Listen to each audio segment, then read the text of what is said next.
జగన్ కేసులో Bharati cements అటాచ్మెంట్ను ED ప్రాధికార సంస్థ ధృవీకరించింది. 749 కోట్ల స్థిర చరాస్తులను ఈడీ ఇప్పటికే అటాచ్ చేసింది. ఈడీ ఉత్తర్వులను ప్రాధికార సంస్థ సమర్థించింది. 170 కోట్ల రూపాయల విలువైన ఎఫ్డీలు, షేర్లను ఈడీ తమ ఖాతాలోకి బదిలీ చేసుకుంది.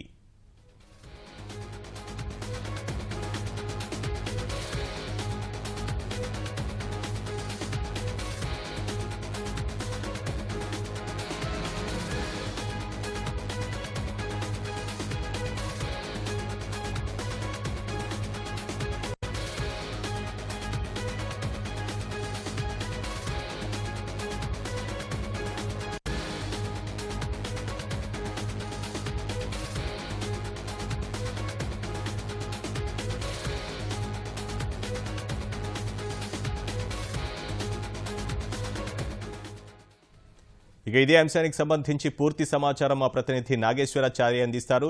చారి, చెప్పండి, జగన్ కేసులో భారతీ సిమెంట్ అటాచ్మెంట్ కి సంబంధించి వివరాలేంటి?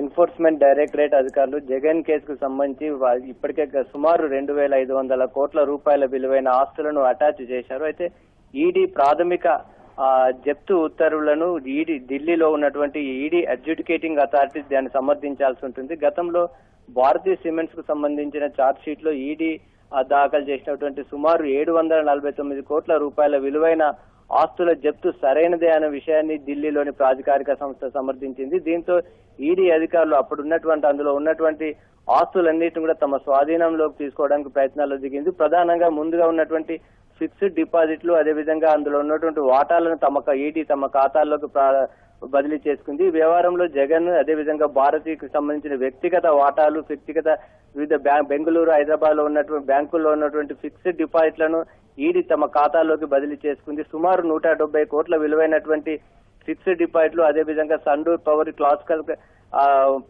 రియాలిటీ ఇలాంటి సంస్థల్లో సాక్షి జగతి పబ్లికేషన్స్ లో ఉన్నటువంటి వాటాలు, వీటన్నిటిని కూడా ఈడీ తమ ఖాతాలోకి మార్చుకుంది. గతంలో అంటే భారతీ సిమెంట్స్ వ్యవహారంలో సుమారు 749 కోట్ల రూపాయల విలువైన అటాచ్మెంట్ చేసిన సందర్భంగా దీనికి సంబంధించి సుదీర్ఘమైన వాదనలు విన్న తర్వాత ఢిల్లీలో ఉన్నటువంటి ఈడీ అడ్జుడికేటింగ్ అథారిటీ ఈడీ నిర్ణయాన్ని సమర్థించింది. కాబట్టి వీటిని ముందుగా తీసుకుంది. దీని తర్వాత కొన్ని స్థిరాస్తులను కూడా అప్పుడు ఈడీ అటాచ్ చేసింది. వాటిని కూడా తమ ఆధీనంలోకి తీసుకోవడానికి ఈడీ ప్రయత్నాల్లో ఉంది. ప్రధానంగా ఇందులో ఉన్నటువంటి వివిధ కార్యాలయాలు, వాటన్నిటిని కూడా చేసుకునే బాగుంది. అయితే ఈ ఈడీ నిర్ణయాన్ని సవాల్ చేస్తూ దీనికి సంబంధించి హైకోర్టులో అత్యవసర పిటిషన్ దాఖలు చేయడానికి ప్రయత్నాలు జరిగాయి. అయితే ఈ రోజు దానికి సంబంధించి నిర్ణయం హైకోర్టు తీసుకోవాల్సింది. ధన్యవాదాలు నాగేశ్వరాచారి.